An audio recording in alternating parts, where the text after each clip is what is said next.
I remember the night I finally realized he didn't see me anymore. We were sitting in the same room, breathing the same air, yet it felt like there was an invisible wall between us. He laughed at his phone, scrolled, nodded absently while I spoke. I had just shared something deeply personal, and he said, "Oh, that's cool." That was it. And right there, in the middle of the silence, I realized I was slowly becoming invisible to someone I once meant the world to. And then, in the middle of the silence, I realized I was slowly becoming invisible to someone I once meant the world to. That moment, it cracked something open inside me. And what came out wasn't anger. It wasn't even sadness. It was clarity. If this message speaks to something deep inside you, take a moment to like, subscribe, share, or leave a comment. Your voice matters here, and someone out there may need exactly what you just found. We live in a world that glorifies effort. Hustle harder, be more, do more, fix it, salvage it. Don't let them go. And so when someone we love begins to pull away, when their words grow shorter, when their eyes stop lighting up, when their presence becomes more of a shadow than a shelter, we're taught to tighten our grip. And so we do. We tell ourselves that maybe if we're more understanding, more patient, more easygoing, they'll come back to us. We send thoughtful texts that get one-word reply. We plan little surprises, hoping it'll spark something again. We smile when we want to cry, nod when we want to scream, and laugh when we feel like we're crumbling inside. Because deep down, we're afraid that if we stop trying, it'll all fall apart. That if we stop performing, we'll be left behind. That if we pause, the silence will confirm our worst fear. They were already gone. But here's the truth, and it's a truth that will set you free if you let it. You don't need to beg someone to stay who no longer sees you. When someone doesn't value you anymore, the most powerful thing you can do isn't to push harder, it's to pause. Pause the text that over-explains. Pause the call that reaches out one more time. Pause the rescue mission that was never yours to take on. Because that pause, it isn't weakness. It's not giving up. It's you choosing stillness over self-betrayal. It's you stepping out of the spotlight of their validation and back into the quiet safety of your own truth. It's not easy, I won't lie to you. When I first paused in my own relationship, everything in me screamed to fix it. My fingers hovered over my phone for hours. I played the scene over and over in my head. I wanted to reach out, to be understood, to be reassured that I wasn't imagining the distance. But instead, I sat with myself. I listened, not to the voice of fear, but to the small, calm whisper that said, "You deserve to be met, not managed, loved, not tolerated." And that's what I want for you. Pausing allows the truth to surface, because when you stop filling the space, you get to see what and who was really there to begin with. Let them notice your absence. Let the silence speak louder than your trying ever could. Because sometimes the people who take you for granted need to feel the echo of your presence before they can understand the depth of your worth. Let's talk about something tender, something we don't often admit out loud. When someone stops valuing us, the first place we look for answers is inward. What did I do wrong? Was I too much? Not enough? Did I mess up something that was good? We become detectives in our own self-worth story, picking apart every word we said, every moment we shared, trying to find the flaw that made us suddenly invisible to someone we used to feel so safe with. It's heartbreaking, really, how fast we turn against ourselves when someone else starts turning away from us. And the pain, it's not just about their absence. It's about the echo it creates in the places where we already feel unsure, unloved, or unseen. But let me say this with as much truth and tenderness as I can. You are not an expired thing. You are not a trend that faded, a chapter that ran too long, or a song someone got tired of listening to. You are not something to be thrown away because someone grew restless, overwhelmed, distracted, or numb. You are a living, breathing, evolving soul. You have value not because someone else says so, but because you exist, because you feel, because you care. That is sacred. That is rare. That is enough. I remember a moment in my own life where I kept asking, why don't they love me the way they used to? And someone gently said to me, maybe it's not that they stopped loving you. Maybe they never learned how to love someone who doesn't abandon themselves. That stopped me cold. Because I realized I had been twisting myself into someone I wasn't, hoping that by becoming easier to digest, they'd finally feel full. But here's the thing. You cannot shrink yourself into someone else's comfort and still expect to feel whole. You cannot keep editing your light because someone else prefers dimness. So instead of spiraling in self-blame, try this simple but powerful shift. Don't ask, why don't they value me? Ask instead, why am I questioning my worth just because they've forgotten how to see it? You see, their inability to recognize your value isn't a reflection of what's wrong with you. It's often a reflection of what's unfinished in them. They may be carrying wounds that keep them distant. They may be emotionally unavailable, distracted, or stuck in their own survival mode. And while that's not your fault, it's also not your job to fix it. You are not a rehab center for broken attention spans. You are not a mirror for someone else's clarity. You are not a placeholder until they figure themselves out. You are whole, even when they forget how to treat you like it.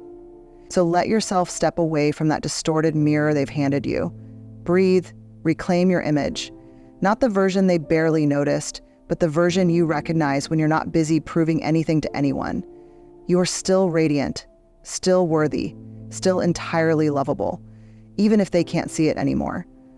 There's something almost instinctive we do when we feel someone pulling away. We try to prove we're still worth loving. We bring our best stories. We try to be funnier, more thoughtful, more forgiving. We remind them of the good times. We downplay the hurt. We stay up at night composing just the right message, that careful blend of vulnerable and strong, casual and honest, hoping they'll finally see us again. We want to be chosen. We want to be understood. We want them to look at us like they used to, with warmth, with wonder, with intention.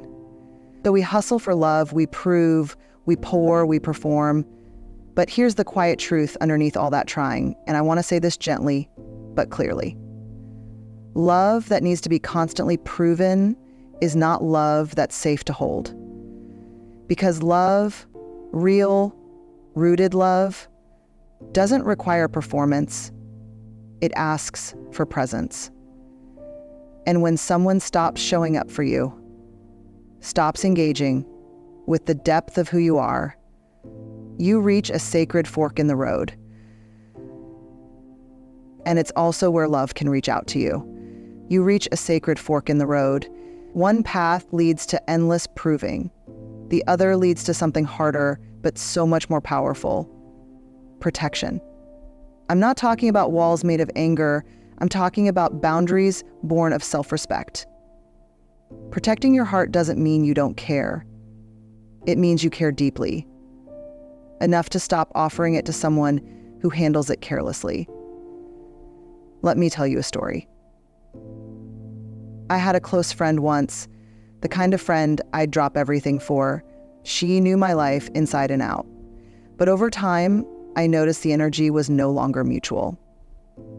I reached out 10 times for every one message she sent. I remembered all her birthdays, milestones, hard days, and mine would come and go like shadows. But I kept trying. I kept showing up. I thought if I just remind her how much I care, maybe she'll care back. Then one day I paused. I didn't send the first message. And then I took a break while I went through his job. And I sent him a message. I didn't reach out to fix the silence. And you know what happened? Nothing. She didn't check in. She didn't ask if I was okay. She didn't even notice I'd stepped back. And it hurt. Oh, it hurt more than I expected. But it also taught me something I carry to this day. Sometimes the proof we need is not in their response. It's in their absence. When you stop proving and start protecting, you create space for the truth to rise. Not the fantasy, not the hope, but the honest temperature of the relationship. And that space, it's where you start healing. It's where you stop twisting yourself into a shape someone else can digest and start standing in your natural form, even if it means standing alone for a little while. Because protecting your peace is not selfish, it's sacred. You're not punishing them. You're honoring you. You're saying, I deserve reciprocity. I deserve to be met, not just tolerated. I deserve to feel like a priority, not an afterthought. And that doesn't make you needy, it makes you awake. So when you feel that urge to prove, I want you to pause and ask yourself, am I trying to earn something I already deserve? If the answer is yes, it's time to protect the most precious thing you have, your light. You don't have to dim it to stay in someone's life. And if they require you to, they were never holding the kind of love you were looking for anyway. There's a moment, a quiet, almost unbearable moment that comes after the trying ends.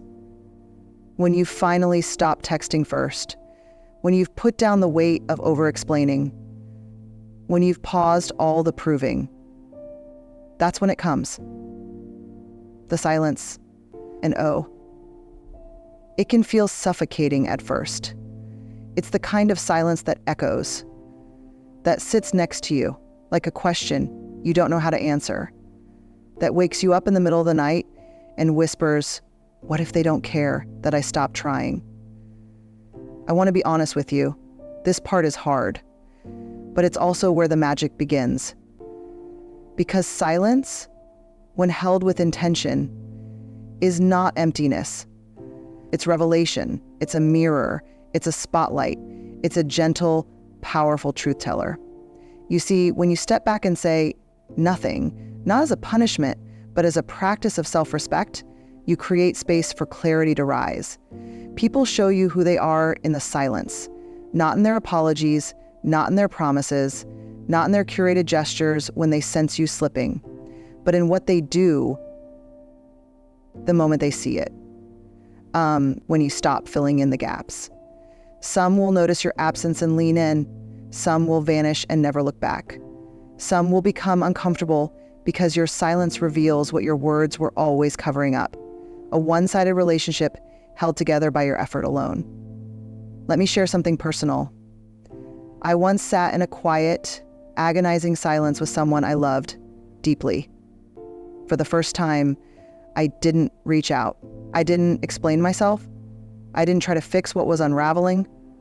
I just let it be. I wanted to see if they would meet me in the stillness. Days passed, then weeks. At first, the silence felt like punishment, but then something shifted. I realized it wasn't punishment. It was a gift. Because in that silence, I finally saw the relationship clearly. It was built on my pursuit, my investment, my emotional labor, and in the absence of all that, there was nothing holding it up. That clarity hurt, but it also healed. Because sometimes what hurts the most is not losing someone. It's realizing they were never fully holding you to begin with. And the only way you get to that kind of truth is by being brave enough to stop talking, stop chasing, and simply listen to what silence reveals. Let the silence speak. Let it rise like smoke from a long burning fire. Let it drift into the corners of your relationship and show you what was solid and what was only illusion. If someone values you, silence won't be comfortable for them. It will be motivating. They will reach out, they will notice, they will want to understand. But if they disappear into that silence, I know it's painful, but that absence is also an answer. And maybe it's not the answer you wanted, but it's the answer you needed to finally let go. Remember, silence is not rejection when you choose it. It's not weakness, it's not passive-aggressive, it's power. Quiet, grounded, self-respecting power. It says, I have nothing left to prove. I am no longer performing to keep you close. If you want to meet me where I've paused, not where I've exhausted myself. Let the silence do what your words no longer can. Let it be a teacher, a compass, a boundary. After the silence comes the return. Not necessarily of the person who stopped valuing you, but of someone far more important. You, the version of you that no longer begs for scraps of affection. The version of you that no longer lives on the edge of someone else's approval. The version of you that remembers you are the home you've been searching for. See, when someone stops valuing you, it's easy to fall into the trap of feeling disposable, unseen, unworthy. But here's the most healing truth of all. Another person's inability to value you does not diminish your inherent worth. It simply reveals the limitations of their capacity, not the limits of your light. So here's the simple trick I promised you. The one thing that changes everything. Not just how you relate to them, but how you relate to yourself. Withdraw your energy and reinvest it into your healing.